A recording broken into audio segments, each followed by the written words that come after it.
साधारण 30 वर्षापूर्वी मी 12वीची परीक्षा दिली होती. सुट्टीच्या दिवसात दिल्लीला जात होते. माझी बहीण तिथे राहायची. त्यावेळेस रात्रभर ट्रेनने प्रवास करणे खूप रोमॅन्टिक वाटत होतं आणि त्यातही नुकतेच तारुण्यात पाऊल ठेवले होते. शिवाय मी खोडकर पण आतून थोडी भित्री होते. ट्रेनमध्ये वरच्या बर्थवर बसून मी माझी बेडशीट उघडली. उशीमध्ये हवा भरली आणि आनंदाने एक मॅगझिन वाचू लागली. त्यावेळी टाईमपास करण्यासाठी मोबाईल नसायचा. टाईमपास करायला मासिके हा एकमेव मार्ग होता. मी ट्रेनमध्ये इकडे तिकडे पाहू लागले तेव्हा मला दिसले की माझ्या शेजारच्या बर्थवर एक देखणा तरुण मुलगा भात खात होता. त्याच्या मिशीत तांदळाचा दाणा अडकला होता. तो अगदी निरागसपणे, बेफिकीरपणे खात होता. मला हसू फुटलं. त्याने माझ्याकडं बघून हात वर केले की काय झालं?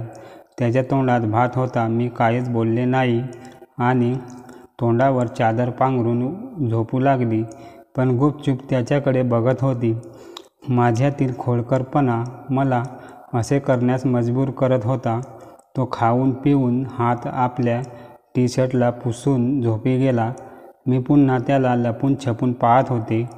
पण यावेळी पुन्हा गुपचूप त्यांच्याकडे बघत असताना पकडले गेले. तोही माझ्याकडे बघत होता. मला आता एकटीला रात्रीचा प्रवास करण्याची भीती वाटत होती. आता मी ठरवले की मजा मस्ती बंद.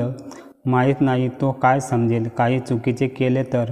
ट्रेनचा वेग वाढला होता. भीतीमुळे मला झोप आता येत नव्हती. पण कळालेच नाही की कधी माझे डोळे लागले. मग वाटले की कुणीतरी मला उठवत आहे. मला अचानक ओरडावेसे वाटले तेव्हा कुणीतरी माझे तोंड बंद केले. माझा आवाज माझ्या तोंडातच थांबला. डोळ्यातून अश्रू वाहू लागले. आता माझे प्राणच जायचे बाकी होते. श्वास जवळजवळ थांबला होता आणि हात थरथर होते. ट्रेनच्या कमी प्रकाशात काहीही दिसत नव्हते. मी बघण्याचा प्रयत्न करत होती की तेवढ्यात आवाज आला, ओरडू नकोस. मी नीट बघितले तर समोर तोच तरुण होता. त्याचे खोल काळे डोळे, गोरा रंग, सुंदर केस. एका सेकंदासाठी मी गुम झाली. तो म्हणाला, माझं स्टेशन आलंय, मी जातोय. माझे नाव दीपक आहे आणि तुझे? मला काहीच कळत नव्हते. मी तेवढ्यात त्याने माझा हात पकडला आणि एक कागद हातावर ठेवून निघून गेला. त्याला जाताना पाहून दिलासा मिळाला. तो माझ्याकडे पाहत हात फिरवत निघून गेला. मी सुखाचा श्वास घेतला. तो कागद अजूनही माझ्या हातात होता. फेकण्याचा विचार केला पण वाटले एकदा वाचून घेते मग फेकते. पण एखाद्या एवढ्या रात्री ट्रेनमध्ये लाईट लावणे योग्य वाटले नाही. म्हणून मी तो कागद माझ्या बॅगेत ठेवला आणि पळून राहिले. काय लिहिलं असेल? कधी मनात गुदगुल्या होत होत्या तर कधी भीती निर्माण होत होती. वाटलं पटकन स्टेशन यावं आणि त्यात काय लिहिलं ते बघावं. कुतूहलामुळे मला झोप येत नव्हती. माझे स्टेशन येणार होते. माझे हृदय जोरजोरात धडधड करत होते. सकाळी स्टेशनवर ट्रेन नियोजित वेळेपेक्षा 15 मिनिटे उशिरा पोचली होती. सकाळचे 6 वाजले होते. बाहेर थोडा उजेड होता. मी सामान बाहेर काढले आणि विचार करत होते की तो कागद कुठे उघडून पाहू की या कागदावर काय लिहिले आहे. मी जागा शोधतच होती की तितक्यात मागून कोणीतरी माझ्या खांद्यावर हात ठेवला. मी घाबरली होती की माझा पाठलाग करता करता तो इथपर्यंत तर येऊन पोचला नाही ना. मी मागे वळून पाहिलं तर भाऊजी मला घ्यायला आले होते. ते म्हणाले, कुठं चालली आहेस? कोणी भेटलं का? ते येताच मी लाजली आणि आम्ही घराकडे निघालो. कागदाचा तो तुकडा मनात गोंधळ निर्माण करत होता. घरी येऊन माझ्या बहिणीला मिठी मारली. बहीण म्हणाली, तू नेहमीप्रमाणे खुश का दिसत नाही? मी घाबरून म्हणाली की प्रवासाचा थकवा आणि दुसरं काही नाही. दीदींनी माझे सामान मिनीच्या खोलीत ठेवले. मिनी दादीची 7 वर्षाची मुलगी होती. 1 तास चर्चा झाल्यानंतर आईने पाठवलेले आचार पापड मी दीदीला द्यायला सुरुवात केली.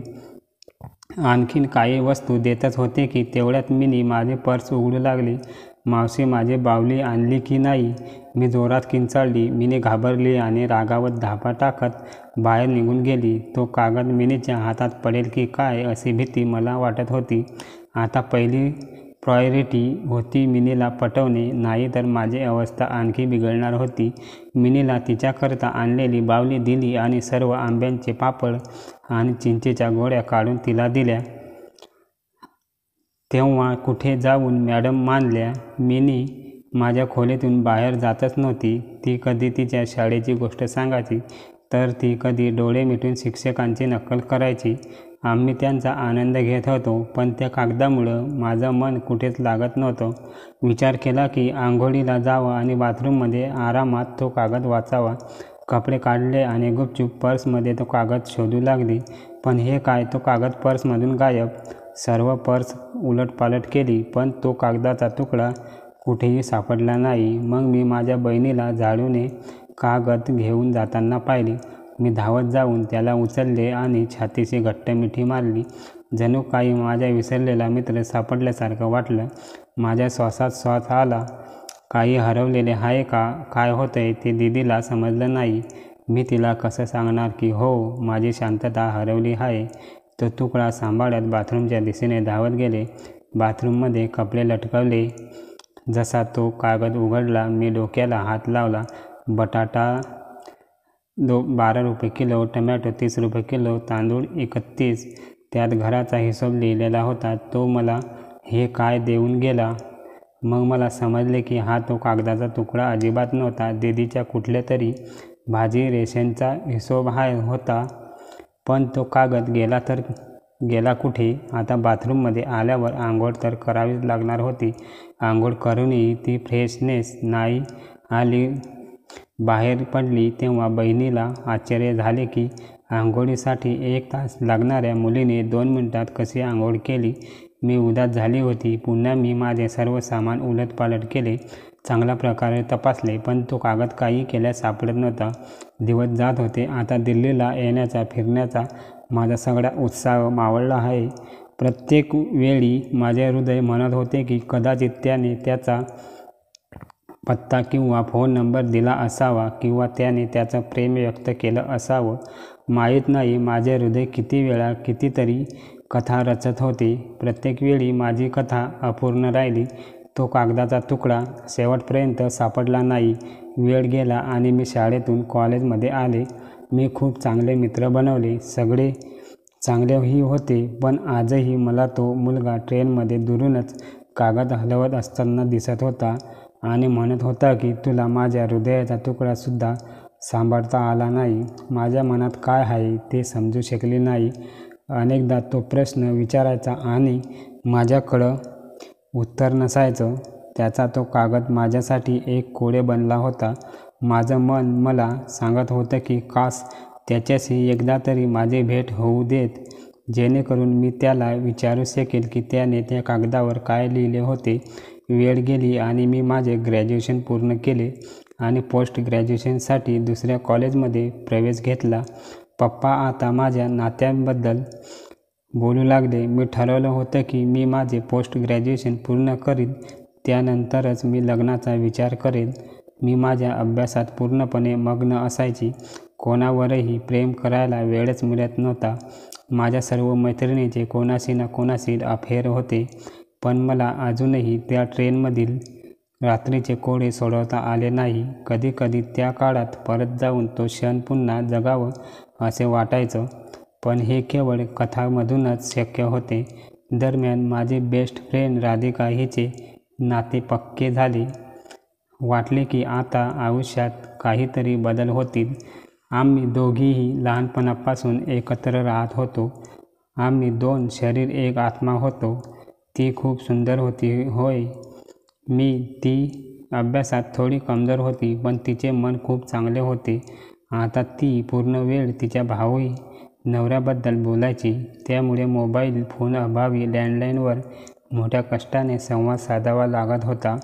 आज तिची अंगठ्याची देवाणघेवाण होणार होती. त्या दिवशी राधिका खूप सुंदर दिसत होती. मी पण सुंदर दिसत होते असे लोक म्हणत होते. राधिकाची सासरची लोक आली होती. कार्यक्रम सुरू झाला आणि रिंग सेरेमनीची वेळ आली. मला राधिकाचा भावी नवराही बघायचा होता. तो राधिकाशी लग्न करण्याच्या लायकीचा आहे की नाही. राधिकाने लांबूनच इशाऱ्याने दाखवले की ते आहेत तुझे भाऊजी. पाहिले तर माझ्या डोळ्यावर विश्वासच बसला नाही. माझे डोळे विस्फारले. माझ्या पायाखालची जमीनच सरकली. ज्या चेहऱ्याने मी गेली 5 वर्षे विसरण्याचा प्रयत्न करत होती तो इथे वाटले की हा माझ्याच नजरेचा धोका आहे. पण नाही, जशी जशी त्याची पावले माझ्याजवळ येत होती तशी तशी मी स्वतःला लपवण्याचा प्रयत्न करत होती. पण 5 वर्षापूर्वीही मी त्या रात्री पकडली गेली होती आणि आजही जेव्हा आमची नजर एकमेकांना भेटली तेव्हा वाटलं की एक जोरदार वादळ येणार आणि आम्ही दोघेही त्यातून वाहून जाऊ. राधिका म्हणाली, हा दीपक आहे आणि ही माझी जिवलग मैत्रीण. दीपक मध्येच बोलला की हिचे नाव जाणून घेण्यासाठी मी 5 वर्षांपासून उत्सुक आहे. आता राधिकाची पाळी होती आश्चर्यचकित होण्याची. ती म्हणाली, तुम्ही एकमेकांना ओळखता का? दीपक काही बोलायच्या आधीच मी म्हणाले, भाऊजी तुम्ही पण ना खूप गमतीशीर आहात. सोबतच तू. राधिकाला काही सांगू नकोस असेही डोळ्यांनी मनाई केली. तसंही सांगण्यासारखे तर काही नव्हतंच. दीपकची नजर राधिकावर कमी आणि माझ्यावर जास्त होती असे मला वाटले. एक वेळ अशीही आली की आम्ही दोघेच होतो आणि कोणीच नव्हतं. मनात आलं की एकदा विचारू की त्या कागदावर काय लिहिलं होतं. पण आजही आवाज निघाला नाही. दीपकचं म्हणाला, कशी आहेस? मी फक्त होकारार्थी मान हलवली. दीपक म्हणाला, तू कधीच उत्तर का दिले नाहीस? मी त्याच्याकडे प्रश्नार्थक नजरेने पाहिलं. मग वाटले की कदाचित दीपकने त्या कागदामध्ये काहीतरी लिहिले होते ज्याचे त्याला उत्तर हवे होते. परंतु मी ते वाचले असेल तर उत्तर देणार ना त्याला विचारण्याची हिंमतच झाली नाही. मी म्हणाली, जाऊ दे आणि तिथून उठून निघणारच होते की दीपकने निघताना माझा हात धरला. मला ट्रेनमधलं ते हाताला पकडून कागद दिल्याची आठवण झाली. माझ्या डोळ्यातून अश्रू वाहू लागले. तेवढ्यात राधिका आणि सगळे लोक आले. स्वतःवर ताबा ठेवत मी तिथून बाजूला झाले आणि राधिकाची एंगेजमेंट पार पडली. दीपकच्या डोळ्यात पण प्रश्न होता. पण काय? मी समजू शकले नाही. त्याने त्या कागदावर काहीतरी लिहिले होते.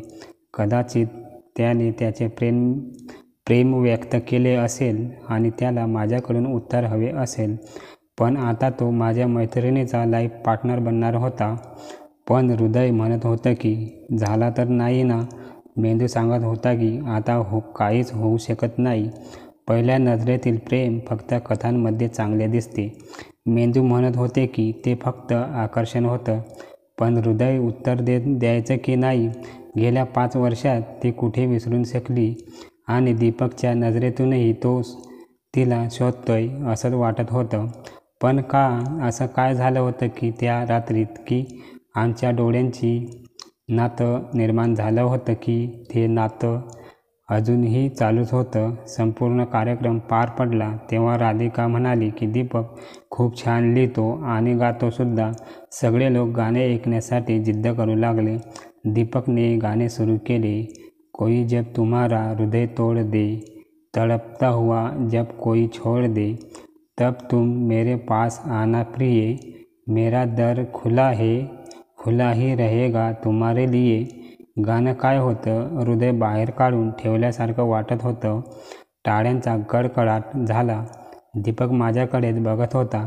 मी उठून दुसरीकडे निघून गेली. काही गडबड व्हायला नको म्हणून त्यांच्या घरचे लोक निघून जाऊ लागले. सगळ्यांचा निरोप घेतला आणि निघताना दीपक म्हणाला, माझ्याशी मैत्री करशील? त्याने हात पुढे केला. राधिका म्हणाली, हो, माझी मैत्रीण ही तुझी मैत्रीण. आणि मी इच्छा नसतानाही हसले. राधिकाच्या लग्नाला अजून 3 महिने बाकी होते. दीपक राधिकाला भेटण्यासाठी बोलवायचा. कदाचित तो मला भेटण्याचे निमित्त शोधत होता. कारण त्याला माहीत होते की राधिकाचे आई वडील तिला एकटीला पाठवणार नाहीत. दीपकसुद्धा त्याच्या एका मित्रासोबत यायचा आणि इथून राधिका आणि मी भेटायला जायचो. आम्हालाही भेटून दीपकला जाणून घेण्याची संधी मिळत होती. माझ्या मनाला थोडं चांगलंही वाटत होतं. दीपक आग्रा येथे राहत होता. त्याने स्वतःचा व्यवसाय सुरू केला होता. तो अतिशय हुशार आणि कमी बोलणारा व्यक्ती होता. एकदा राधिका कुठेतरी दुसरीकडे होती तेव्हा त्याने पुन्हा विचारले, तू उत्तर का नाही दिलेस? मला वाटले की त्याला सर्व काही सांगावे, पण राधिकाला समोरून येताना पाहिले आणि म्हणाली की जर काहीच नव्हते तर उत्तर काय देणार. राधिकाला काहीतरी विचित्र वाटले आणि ती अचानक बोलली, दीपक, तुझ्या त्या मिस्ट्री गर्ल्सचे काय झाले? मी आश्चर्याने दीपककडे पाहिले. कदाचित त्यालाही माहीत नव्हते की राधिका अशी अचानक येऊन हा प्रश्न विचारेल.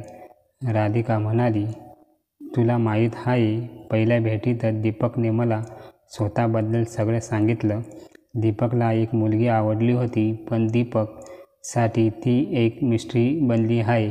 दीपकने मला तिचं चित्रसुद्धा दाखवले होते, जे चित्र त्याने स्वतःच कल्पना करून काढले होते. अरे हो, तिचा चेहरा अगदी तुझ्या चेहऱ्याशी मूर्त जुळता आहे, हो की नाही दीपक? आम्ही दोघेही हडबडलो. हातपाय थंड पडले.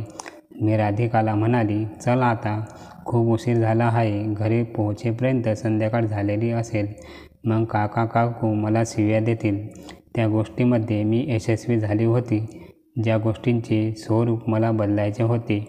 घरी आल्यावर मी रात्रभर झोपू शकले नाही. मी हे काय करत आहे? राधिका माझी सर्वात चांगली मैत्रीण आहे. तिचा किती विश्वास आहे माझ्यावर. जेव्हा तिला हे सगळं कळले तेव्हा तिचा मैत्रीवरचा सगळा विश्वास उठून जाईल. काका काकू काय विचार करतील, या सगळ्या विचारांचा विचार करता करता डोकं दुखायला लागलं. दुसऱ्या दिवशी सकाळी मी ठरवले की काही झालं तरी मी दीपकला भेटणार नाही. आम्हा तिघांसाठी हेच चांगले होईल. 3-4 दिवसांनीच राधिकाने मला सांगितले की दीपकला भेटायचे आहे, तर मी न येण्याचा बहाणा केला. मला वाटले की दोघेही एकांतात वेळ घालवतील तर कदाचित दोघांसाठीही चांगले होईल. अशातच जवळपास 15 दिवस निघून गेले. मी प्रत्येक वेळी न जाण्याचे काहीतरी कारणे बनवत होती, पण असं झालं की एकटीच असल्यामुळे राधिका दीपकला एकदाच भेटू शकली होती. काका काकू राधिकाला एकटीला पाठवत नव्हते. तिने सांगितले की दीपक फोनवर माझ्याबद्दल विचारत असतो. राधिका खूप निरागस होती. ती या सगळ्या गोष्टींपासून अनजाण होती.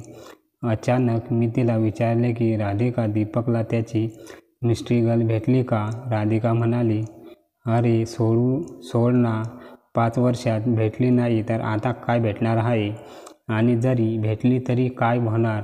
आता दीपक माझा आहे. मी त्याला आता दुसऱ्या कोणाचाच होऊ देणार नाही. मला माझ्या सर्व प्रश्नांची उत्तरे मिळाली होती. मी ह्या चॅप्टरला इथेच बंद करण्याचा निर्णय घेतला. पण दीपकला काय वाटलं? दीपक हा चॅप्टर बंद करू शकेल का? राधिकाचे शब्द माझ्या कानात गुंजत होते की मिस्ट्री गर्ल दीपकसाठी नेहमीच एक मिस्ट्री गर्लच राहणार. मला वाटले ती बरोबरच तर बोलत आहे.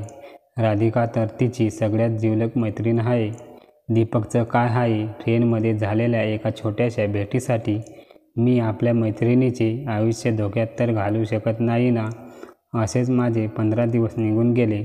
राधिकाकडून कळाले की दीपक आता राधिकाला भेटायला बोलवतही नव्हता किंवा ते फोनवर जास्त बोलतही नव्हते. राधिकाही आता दुःखी राहू लागली.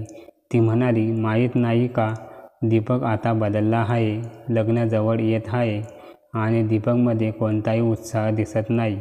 आता ना दीपक फोन करतो ना राधिकाला भेटायला बोलवतो.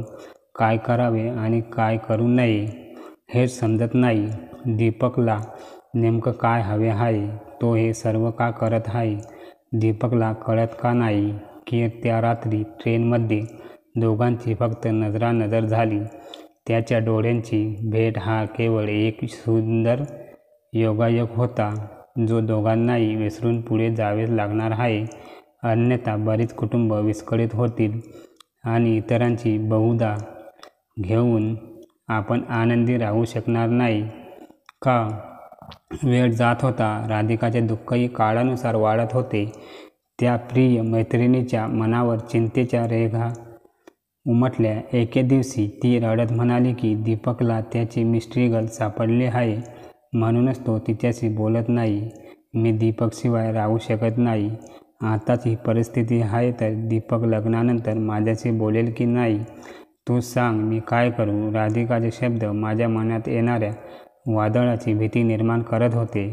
लवकरच काहीतरी करावे लागेल, अन्यथा सर्व काही संपेल. पण काय करावं समजत नव्हतं. मी रात्र विचारात घालवली. सकाळी दीपकच्या घरी फोन केला. मला नंबर माहीत होता. राधिका अनेकदा माझ्यासमोर डायल करायची. त्याच्या वडिलांनी की त्यांच्या भावाने फोन उचलला. माझे दीपकसोबत बोलणं करायला सांगितले. दीपकने हॅलो म्हणताच माझा श्वास वाढला आणि मी फोन डिस्कनेक्ट केला.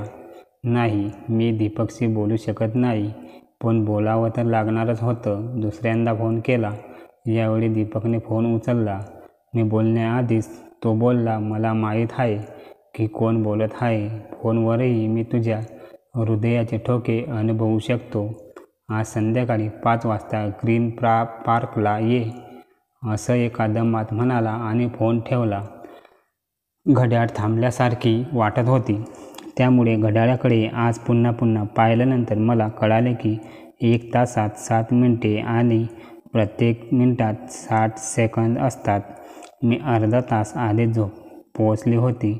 दीपकला काय बोलायचं आहे त्याचा विचार करून ठेवत होती. 5 वाजले तरी दीपक आला नाही. मला वाटलं कदाचित तो येणार नसेल, पण 5:15 वाजता तो तरुण माझ्या समोरून चालत होता, ज्याच्याकडे मी त्या रात्री ट्रेनमध्ये गुपचूप बघत होती. जसा तो माझ्या जवळ येत होता तसतसे माझ्या हृदयाचे ठोके वाढत होते. काय बोलायचं आहे हे ते मनातून उडून चालले होतं. मला काही बोलता येईल की नाही. नेहमीच गप्प बसायची, पण आज मला बोलावं लागणारच आहे. मी स्वतःवर नियंत्रण ठेवले. आता तो जवळ आला आणि म्हणाला, तू खूप सुंदर दिसत आहेस. अगदी त्या रात्रीप्रमाणेच मी दीपककडे असे काही पाहिलं जणू काही त्याच्याकडून खूप मोठी चूक झाली आहे. दीपक काही बोलायच्या आधीच मी बोलले, मला योग्य वाटले. दीपक बघ, तुला माझ्याबद्दल काय वाटते मला माहीत नाही आणि मला ते जाणून घ्यायचेही नाही. माझा मार्ग तुझ्या हृदयाकडे नाहीच आहे. तू राधिकाचा भावी नवरा आहे. मला तुझ्याशी यापेक्षा अधिक काही देणे घेणे नाही. आणि हो, माझ्याबद्दल विचार करणे थांबव आणि राधिकाबरोबर पुढे जा. इतकं बोलून मी निघायला लागली. दीपक माझ्याकडे बघून हसत राहिला. मला त्याच्या हसण्याचा राग येत होता. दीपक म्हणाला, इकडे तिकडे बघत का बोलत आहेस? माझ्या डोळ्यात डोळे घालून बोल. खरंच तुझ्या मनात माझ्यासाठी काहीच नाही का? तुला जेव्हा वाटेल तेव्हा तू माझ्या हृदयात ये. तुला जेव्हा वाटेल तेव्हा तू निघून जा. मी तुझ्या उत्तराची 5 वर्षे झाली वाट पाहत आहे. ती रात्र मला अजूनही आठवते. तुझे हसणे, तुझे गुपचूप माझ्याकडे पाहणे. त्या रात्री तू निघून गेलीस, पण मी नाही गेलो. मी फक्त तुझ्याकडे पाहत राहिलो. तुझ्या चेहऱ्याकडे इतका आकर्षित झालो होतो की मी आजपर्यंत तुझा चेहरा विसरू शकलो नाही. पण तू उत्तर का नाही दिलेस? खरंच तुझ्या मनात माझ्यासाठी काहीच नव्हतं. दीपकच्या डोळ्यात पाहण्याची माझी हिंमतच झाली नाही. वाटलं की मी जे बोलण्यासाठी आणि करण्यासाठी इथे आली होती ते आता बहुधा होणार नाही. दीपकला काहीच न बोलता मी तेथून जाऊ लागली की दीपकने पुन्हा माझा हात पकडला आणि म्हणाले की प्लीज काहीतरी बोल. माझी मिस्ट्री गर्ल तूच आहेस. पण आता हे कोडे सोडवण्याची वेळ आली आहे.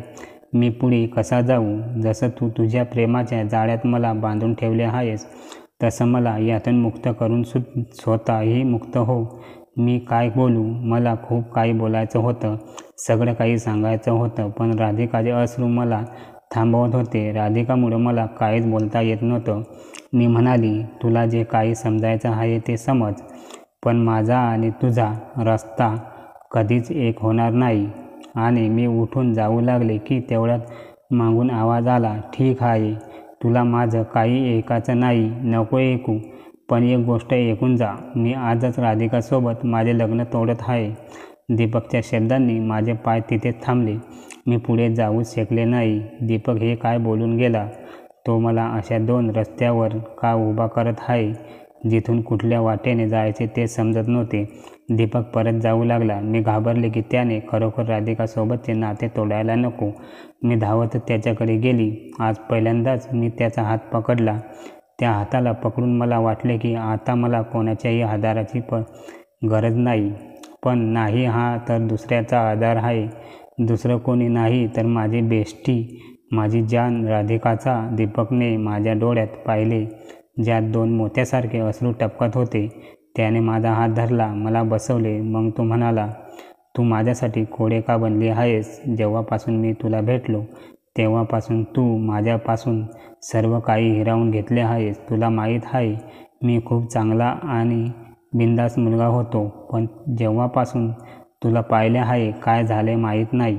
तुझे डोळे प्रत्येक क्षणी माझा पाठलाग करतात. जणू काही ते मला विचारत आहेत की दीपक माझा होशील का? मी खरं सांगतोय, एवढ्या 5 वर्षात एक दिवससुद्धा असा गेला नाही की मला तुझी आठवण आली नसेल. मी म्हणाले की राधिकाशी लग्न करायला तयार कसा झालास? दीपक म्हणाला, राधिकाचा प्रपोजल आला तेव्हाच मी नकार दिला. पण वडील म्हणाले, एकदा भेटून घे. भेटायला काय हरकत आहे? मी पण विचार केला की मला माझ्या वडिलांचा मान ठेवतो. पण राधिकाला भेटल्यावर मी तिला सगळं सांगितलं. राधिका खूप निरागस आणि भोळी आहे. मी तिला नकार देऊ शकलो नाही. आणि मग तुला भेटल्याची उमेदही मावळत होत चालली होती. मी एक पाऊल पुढे टाकत असतानाच मला समोर तू दिसलीस. आता तूच सांग, मी काय करू? ज्या चेहऱ्याला गेली 5 वर्षे विसरू शकलो नाही. माझा नंबर देखील बदलला नाही की कदाचित तू कधी तरी फोन मला करशील, तर कधीतरी पत्र पाठवशील. पण तुलाही आत्ताच माझ्या आयुष्यात यायचं होतं. मी स्वतः गोंधळून गेलो आहे. काय करू? राधिका खरंच खूप चांगली आहे. आणि जर मी तुला भेटलो नसतो तर मी तिच्याशी लग्न केले असते आणि कदाचित तुला विसरलोच ही असतो. पण आता नाही. मी आता सर्व काही तुला सांगितले आहे. आता काय बोलायचे ते तूच बोल. पण हो, जे काही बोलशील ते खरं खरं बोल. त्यानंतर तू जे सांगशील ते मी करायला तयार आहे. पण मला फक्त सत्य ऐकायचे आहे, दुसरे काही नाही. माहीत नाही दीपकच्या प्रेमाची ताकद होती की त्या दिवशी माझे मन बंड करण्यावर उतरले होते. पण त्या दिवशी मी आतून खूप रडली. वाटलं की आज जोरदार वादळ येईल. दीपकने पण मला थांबवले नाही आणि म्हणाला, तुला जितके रडायचे असेल तितके रडून घे. पण आज मी सत्य ऐकल्याशिवाय येथून जाणार नाही. आज मला माझ्या त्याच्याशी असलेल्या नातेवाईक संबंधाबद्दल काहीतरी स्पष्ट करायचे होते. अन्यथा कोणतेही नाते तुटू शकते असते. प्रत्येक नात्याचे स्वतःचे महत्त्व असते, कमी किंवा जास्त नाही. राधिका माझी मैत्रीण होती, पण मला दीपकच्या भावनांशी खेळण्याचा अधिकार नव्हता. त्याला सत्य सांगावेच लागणार होतं. अन्यथा राधिकाशी लग्न करूनही तो सुखी राहू शकणार नाही आणि राधिकालाही खुश ठेवू शकणार नाही. मी विचारत करत होते की दीपकने मला हरवले. काहीतरी बोल. माझे ओठ हलले आणि तोंडातून शब्द बाहेर पडले. आणि मग आवाज आला, दीपक, हे खरे आहे. ज्या दिवसापासून मी तुला पाहिलं आहे, मलासुद्धा प्रत्येक दिवसाच्या प्रत्येक क्षणाला तुझी आठवण आली आहे. होय दीपक, आज मी तुला सत्य सांगणार आहे.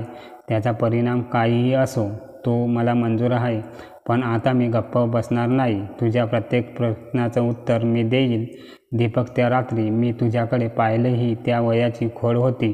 तुझ्या जागी दुसरं कोणी असतं तरीही कदाचित मी तसंच केलं असतं. हो, तू मला आवडला होतास आणि त्या वयात सगळे चांगले वाटतात. तू मला कागदाचा तुकडा देऊन गेला होतास, पण मी तो कागद कधी वाचलाच नाही, कारण तो कागद माझ्याकडून हरवला होता. मला तुला भेटायचं होतं, यासाठी नाही की मी तुझ्या प्रेमात होते. मला फक्त हे जाणून घ्यायचे होते की तू त्यात काय लिहिलं होतं. आता मला माहीत नाही की त्या रात्री तू माझ्याबद्दल काय विचार केलास. पण सत्य हेच आहे की जो कागदाचा तुकडा मला कधी मिळालाच नाही, तो या कथेचा सूत्रधार बनला. मी हे जाणून घेण्यासाठी उत्सुक होते की तू त्यात काय लिहिले आहे आणि तुझी उत्सुकता यात होती की मी उत्तर का दिले नाही. पण मला आता तरी इतकं कळाले आहे की त्या कागदामध्ये काय लिहिलं असेल. दीपक, तुझा आणि माझा साथ फक्त त्या रात्रीपर्यंतच होता. ते एक सुंदर वळण होते जिथून आपण दोघेही आपापल्या रस्त्यांना वळालो. मी असे म्हणत नाही की मला तू आवडत नाहीस किंवा तुझ्यात काही कमी आहे, पण दीपक, प्रत्येक गोष्टीची एक वेळ असते. आज मी इतकी स्वार्थी होऊ शकते का की मी माझ्याच मैत्रिणीचा विश्वास तोडून देऊ? मग आम्हा दोघांचा एकमेकांवर विश्वास कायमच राहील याची काय शाश्वती? दीपक, तू खरंच ग्रेट आहेस. आपण या नात्याला नाव का द्यायचं? नाव नसलेल्या नात्यात जिव्हाळा असतो, कारण त्यात अपेक्षा नसतात. इतका वेळ दीपक शांतपणे ऐकत होता. तो हसला आणि म्हणाला, तू खूप छान आहेस. आता तूच सांग, तुझ्या प्रेमात पडण्यापासून मी स्वतःला कसे थांबवू शकतो? त्या रात्री तुझा निरागसपणा मला आवडला. त्यावेळीही तू माझ्या हृदयात घर केले होते आणि आज तुला जवळून ओळखून तुझ्यावर प्रेमासोबत आदरही वाढला आहे. तुझे विचार कितीतरी पटीने चांगले आहेत. नाहीतर तुझ्या वयाच्या मुली मजा मस्तीच करण्यात गुंग असतात. त्यांना इतरांच्या भावनांचा आदरही नसतो. पण तुला बघ, एवढ्या लहान वयात ही एवढी समजूतदार. तरीही मी तुला निराश करणार नाही. मी तुला वचन दिले होते की तुला जे हवं तेच होईल. म्हणून आता मोकळ्या मनाने सांग, तुला काय हवंय? तुझी काय इच्छा आहे? आज मला तुला जाणून घेतल्याशिवाय खूप आनंद होत आहे की गेल्या 5 वर्षापासून जशी प्रतिमा मी तुझ्याबद्दलची निर्माण केली होती त्यापेक्षाही तू खूपच जास्त चांगली आहेस आणि आता तुझी कोणतीही गोष्ट मी टाळू शकत नाही. म्हणून आज तुला जे काही हवे आहे ते मागून घे. मी वचन देतो की मी आनंदाने तुझी विनंती मान्य करेल आणि तुला काहीही न बोलता तेथून निघून जाईल. मी काय बोलणार? दीपकने तर सर्व काही माझ्यावर सोडले होते, पण आज ही गोष्ट संपवायची होती. नाहीतर ह्याच गोष्टीने बऱ्याच लोकांचे आयुष्य उद्ध्वस्त केले असते. जर इथून आम्ही लोकांनी योग्य निर्णय घेतला नाही तर आमच्या तिघांच्या जीवनावर परिणाम होता. मी खोल विचारात होते.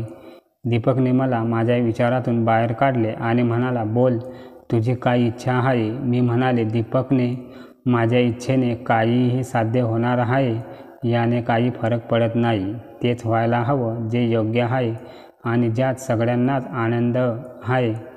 आता सगळा निर्णय तू माझ्यावर सोडलाच आहेस, तर माझा निर्णय असा आहे की आपण त्या ट्रेनमधील रात्रीला त्या रात्रीपर्यंत सीमित ठेवून आपल्या आयुष्यात पुढे जाऊया. तुझी मिस्ट्री गर्ल, रहस्यमय मुलगी तुझ्या आयुष्यात एका सुंदर आठवणी प्रेमाने राहो आणि तुझा हसरा चेहरा माझ्या आठवणीमध्ये सुंदर भावनांसह राहो. आपल्यामध्ये कोणतीही तक्रार नसावी. मी राधिकावर खूप प्रेम करते आणि मी तिच्या दुःखाचे कारण बनवू इच्छित नाही. तिचे हृदय तोडून मी आनंदी देखील राहू शकणार नाही. त्या दिवशी तू एक गाणे ऐकवले होतेस. आज मी तुला एका गाण्याच्या 4 ओळी ऐकवते. ये मुनासिब नहीं आदमी के लिए, प्यार से भी ज़रूरी कई काम है, प्यार सब कुछ नई ज़िंदगी के लिए, छोड़ दे सारी दुनिया किसी के लिए, ये मुनासिब नहीं आदमी के लिए, चाँद मिलता नहीं सबको संसार में, एक दिया काफ़ी है रोशनी के लिए. गाणं गाता गाता मला खूप रडू कोसळले. दीपक मला समजला होता आणि मला समजावता थकला होता. म्हणूनच तो हसला आणि म्हणाला, जशी तुझी आज्ञा माझे मिस्ट्री गर्ल, पण माझीही एक अट आहे. मी घाबरलो होती की दीपक माझ्याकडून काही मागणार तर नाही ना? दीपक म्हणाला, घाबरू नकोस, मी असे काहीही मागणार नाही जे तू मला देऊ शकत नाहीस. अट अशी आहे की तू नेहमीच माझे मैत्रीण बनून राहशील. आपली मैत्री कधीच संपणार नाही. आणि हो, पुढच्या जन्मासाठी बुकिंग करून ठेव. पुढच्या वेळेस कुठलाच लोचा नाही पाहिजे. तू पुढच्या जन्मास माझी होशील. दीपकचं असं रूप पाहून आज खरंच त्याच्या प्रेमात पडले होते. लोक त्याचे प्रेम मिळवण्यासाठी काय काय करतात, पण त्याने सहज माझ्या विनंतीचा मान ठेवला होता. आज या गोष्टीला 25 वर्षे झाली आहेत. माझ्या आयुष्यात आता दीपक आणि दिनेश दोघेही आहेत आणि आयुष्यही खूप सुंदर आहे. मी अजूनही दीपकशी बोलते. आम्ही अजूनही चांगले मित्र आहोत. मला किंवा दीपकला आमच्या निर्णयाबद्दल कधीही पश्चाताप झाला नाही, कारण आजही आमच्यात खरे प्रेम आहे, जे आम्ही मनापासून अनुभवले आणि ते कायम ठेवत आहोत. राधिका खूप खुश आहे. ती कधीच समजू शकली नाही की दीपकची मिस्ट्री गर्ल कोण आहे. आजही जेव्हा मी ट्रेनमध्ये बसते आणि एखाद्या मुलीला पाहते, मग आठवण येते ती ट्रेनमधली रात्रीची आठवण, जी मला एक चांगला मित्र देऊन गेली, आणि एक अशी भावना जी माझ्या हृदयापासून कोणीही वेगळं करू शकत नाही. मित्रांनो, आजची कथा ही कथा नसून सत्य घटना आहे, जी माझ्या अगदी जवळच्या व्यक्तीसोबत घडलेली आहे. खरं सांगा, तुम्हाला ही कथा कशी वाटली?